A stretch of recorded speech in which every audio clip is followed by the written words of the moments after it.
Hello everybody, it's Mike for Topdon. Welcome to our car inspection video. In this video today, we're going to be discussing what to look for under the car on all the underbody for leaks, suspension issues, brakes, exhaust, fuel lines, basically anything you'd find under the car.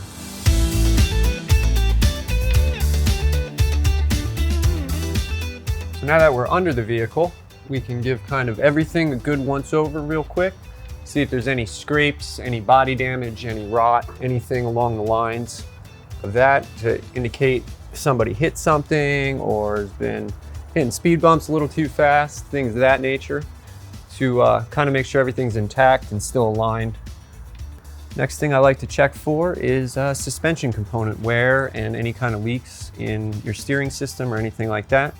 I always end up checking the bushings and the control arms, make sure they're not ripped or torn or dry rotting. Kind of just give them a quick once over. These look really good actually. Like to give everything a good shake. Your tie rods for your steering and your sway bars. Check your CV boots. Also to see if grease is leaking all over, indicating that they could prematurely wear. Right here in the center. Check for any kind of grease coming out of any of these. Also check your steering rack boots, make sure they're not loaded with fluid or wet, indicating there might be a rack issue. I also like to give the tires a good shake, make sure everything's nice and tight. Everything's good and tight there. Just kind of make sure everything, again, checking your tires as previously stated, make sure the tire wear is nice and even, make sure it all looks good. Everything this way looks fairly good on this suspension and steering system.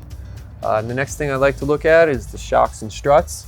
Make sure there's no fluid leaking, any kind of signs of rust or bends in them. These look fairly new. I don't see any seepage or leak. Sometimes if it's just leaking a little bit, you'll see a lot of dust and dirt and road debris stuck to them due to all the fluid being on them. These look clean and dry. I also like to check the rear shocks as well, basically for the same thing. Just want to take a look at the body, make sure that there's no fluid leaking from them, that they look like they're in good working order, no rust. Same as along with the rear suspension. Check your springs, tie rod ends, control arms and bushings as well. All these seem to be in good shape. While we're back here as well, you can check your rear brakes. Sometimes it's a little hard to see the pads. Check inside and outside. Make sure you got some pad life left. These look brand new. Also check for your exhaust system as well. Make sure that it's not rotted out. Make sure there's no dents in the mufflers or breaks in the pipes themselves. Like to go through the whole system. Just make sure all your pieces are there. Catalytic converters. Flex pipe seems in good working order. Exhaust seems good. Also check your front brakes.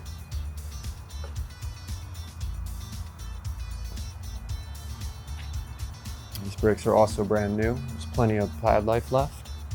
Also, check any kind of fluid lines you may have coming from the back or the front, brake lines, EVAP lines, all those sorts of things for rust, especially on your fuel lines and brake lines. Excessive rust could cause failure of either component, and that is something you definitely want to get checked out because that is a safety concern.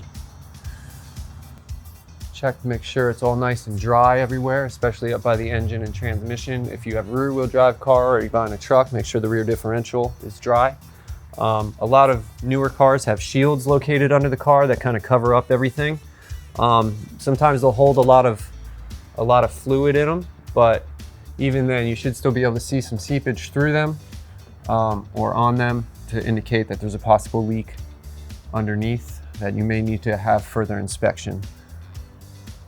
All right, right now, a lot of modern cars have undershields to one, protect, and two, for all kinds of aerodynamics and things like that. Makes it very hard to see things underneath. They usually, like this one, covers up the engine and transmission completely. Right now, I'm gonna take it down just to kind of give you guys idea of what's under it and what the bottom side of the engine and the transmission looks like for times you can actually get in there and see what you should be looking at.